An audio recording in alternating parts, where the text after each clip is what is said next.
In the last video, we created our price list, Chris Test 1, but basically, there's no price items or products or variants that are on it. So in this video, we're going to show you how you can add the price items using the import routine using an import file.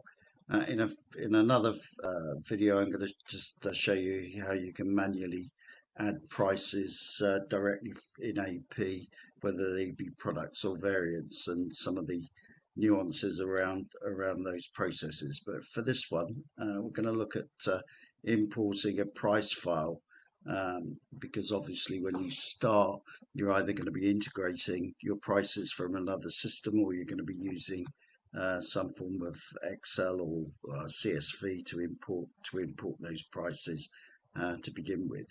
So I've created a file which is this one here, which I've got. If I open it, basically I'm going to create these items here within the system. So I've got products, and I've equally got variants, and as you can see, I've got 4 columns that I'm going to be importing. I'll talk about this in a minute as we go on. The process is basically you need to prepare your file. Obviously, the basics are you need the unit cost, the price list or the price list name. If there are parent products, i.e. you're using variants, you do need to separate them into 2 columns. So your products will appear in your parent products will appear in one column, and your variants will appear in the second one, and the system will be mapping those accordingly. And the map. So what you'll do is you're going to be creating new records on a price list, not updating them. We'll cover that in a separate email. So we're going to the import button within price items.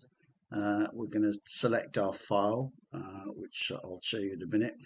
We may have already got a pre-saved map, which I have, but you're effectively, once you've uploaded the file, you're going to have to map them against the price items listings. You can see here I've actually just made a copy of the list, so I've only got 4 items. It's very important that you keep your file, if you've got a saved map, that you keep your files consistent in terms of where things are, because this actually is looking at the map is actually based on columns, columns rather than labels. So if you move them around, the map won't work properly. It will give you different routines, so stay consistent. I'm using, so my products are going to be mapping the SKU that the system knows. The variant's going to be mapping the SKU for variants, which it understands, and the price list I've chosen to map to an ID. I could have done it to the price list name, i.e. Chris Test 1, but you could change this quite easily. So if you're doing updates and things like that, it's not really worth it. So I tend to use the ID for the price list when I'm doing this type of thing.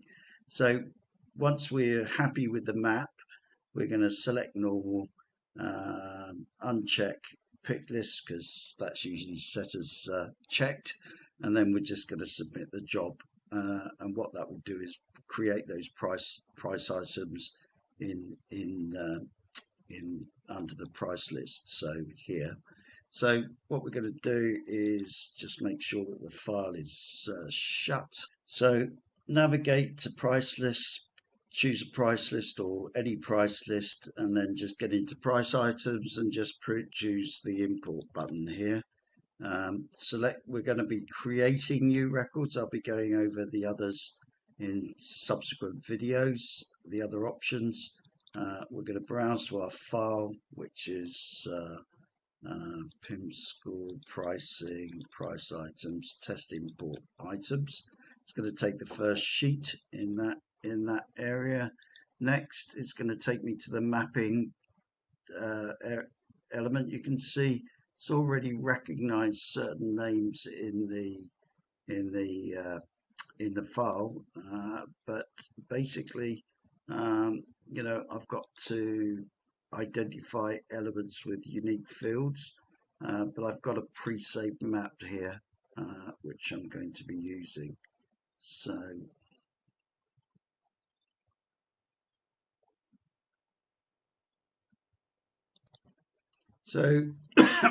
I've gone to my map, selected my master map that I pre-prepared. You can see it's automatically you know, mapped my price amount, my price list using the ID. Could have used the price list name, products, you know, to the SKU, the variant column equally to the SKU.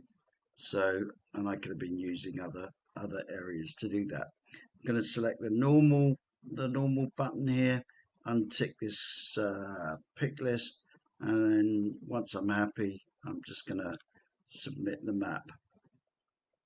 Your import's been queued. I'll get an email when it's finished. So we'll have a quick look at that now. So you can see I've got you know, some price items that have been created here. We'll just go now and have a look. So if we go into our price lists, go down to Chris, and you can see that we've got some products that have been generated.